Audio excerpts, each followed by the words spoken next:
Right now, without thinking about it, you are living inside a system built around time. You wake up at a specific hour.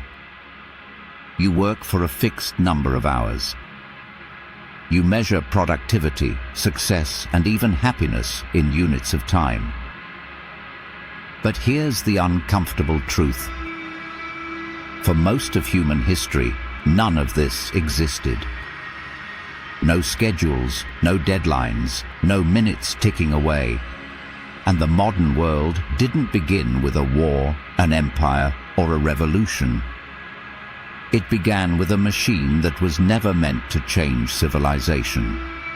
This is the story of the invention that accidentally created the modern world. Before clocks, time wasn't something you controlled. It was something you followed. People woke up with the sun. They worked until the light faded.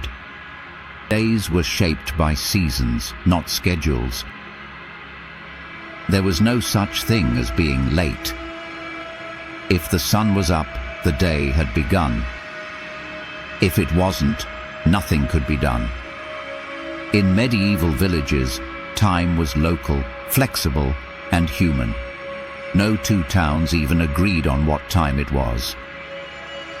And for thousands of years, this worked just fine, until something quietly changed. In the late Middle Ages, European monasteries faced a simple problem. Monks needed to pray at precise times each day. Sunlight wasn't reliable. Weather wasn't reliable. Human judgment wasn't precise enough. So they built a machine, not to control society, not to increase productivity, just to ring a bell. That machine was the mechanical clock. At first, it wasn't accurate. It wasn't portable. And nobody imagined it would matter beyond monastery walls. But once time could be measured, it could also be divided. And once divided, it could be owned. The clock slowly left the monastery. It moved into town squares, then into workshops, then into private homes. And something subtle but powerful happened. Time stopped being natural. It became standardized. Workdays were no longer until sunset. They became 8 hours. Payment was no longer for results. It was for time spent. This single shift changed everything.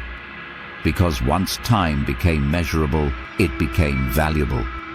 And once it became valuable, it became something you could lose.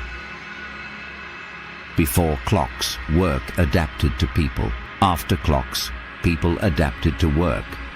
Factories didn't care about daylight. They cared about synchronization. Every worker had to arrive at the same time, move at the same pace, leave at the same moment. This wasn't discipline by force, it was discipline by time. Historians often talk about machines transforming labor. But the first machine to control humans was the clock. It trained entire populations to think in hours, minutes, and deadlines. And once that mindset took hold, there was no going back. Modern capitalism doesn't run on money, it runs on time. Wages are calculated per hour. Interest grows over time.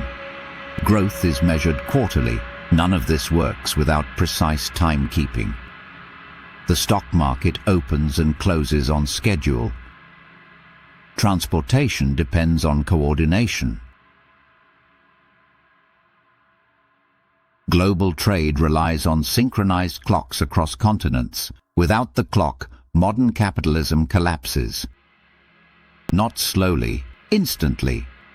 All of this emerged from a device originally built to ring a bell for prayer. Once governments realized time could be standardized, they enforced it.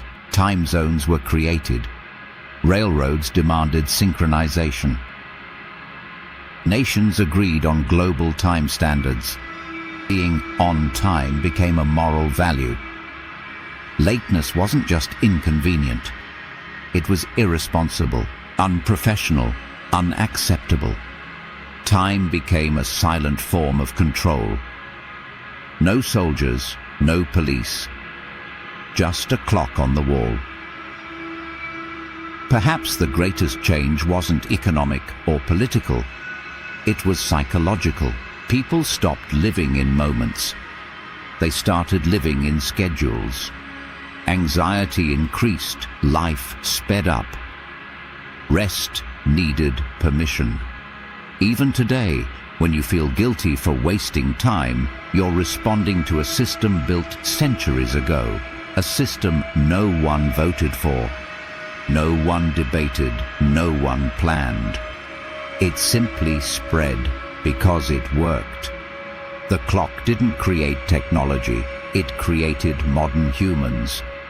Humans who think in productivity, humans who measure worth in output, humans who feel pressure from invisible numbers. Empires rose and fell, but this system stayed. Not because it was forced, but because it became normal. And that's how the most powerful inventions work.